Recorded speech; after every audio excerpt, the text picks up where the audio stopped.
Of course, we begin this morning with a look ahead to the midterm elections and key developments this morning in several battleground states all around the country. Yeah, Americans are already making their voices heard with early voting now underway in 18 states across the country. Issues like inflation, abortion rights, and crime, they're emerging as the top topics on voters' minds. This hour, we're going to focus on two states, Georgia and Florida, and the latest developments in the major races there. We're also going to look into misinformation this election season and how non-English speaking voters are being targeted. We have full coverage of all that this morning.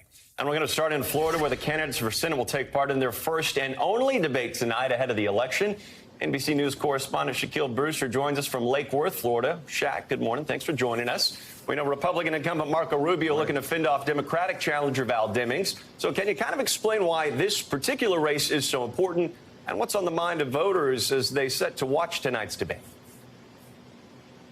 Well, Morgan, good morning. And in a 50-50 Senate, every single Senate seat, every single Senate race is important. But what you've been seeing here in Florida, this increasingly conservative state, is the polling has showed the race a little bit tighter than many people have expected. Senator Marco Rubio getting that challenge from Democrat Val Demings, a representative, a former police chief, and someone who was considered as Vice President Biden's, or then Vice President Biden's, vice presidential nominee. So she's been able to pull in a lot of money. She's been able to be competitive on the airwaves, and that's led to that tighter margin that you've seen in the polling. But beyond the polling, it's what voters care about. What issues are important to them? I've been having some conversations with them here in the Florida area. I want you to listen to what they told me.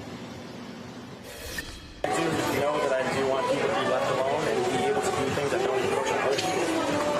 I believe hugely in women's rights, LGBT rights, and everything. I believe in most of the policies that the Republican Party stands for in regards to crime, immigration, taxes. I'm more interested in hearing whether they answer the questions.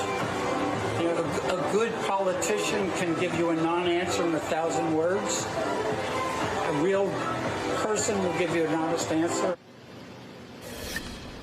You know, that point that that last gentleman made, that's one that I agree with as well. Let's see if we can get some real answers in these debates. You know, we've been seeing these two spar on the television airwaves. We've seen those campaign ads. We've seen social media, them going back and forth. This is the one and only opportunity that they'll be able to dress the other on the debate stage.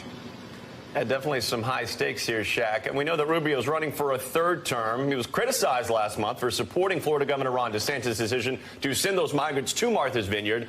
Have you had a chance to speak to constituents about how they feel about Rubio as of right now? Yes, I have. And, you know, one point that I realized in my conversations is that kind of you framed it in that question as well, where in this state of Florida, the more popular figures are the candidates running for governor. That's been getting a lot of the attention. Governor DeSantis, especially around the migrant flights, especially around Hurricane Ian, has been getting a lot of the attention. So the Senate race has been almost somewhat of a stepchild if you look at these political races here. But yes, people have opinions about Senator Marco Rubio. I want you to listen to some of those.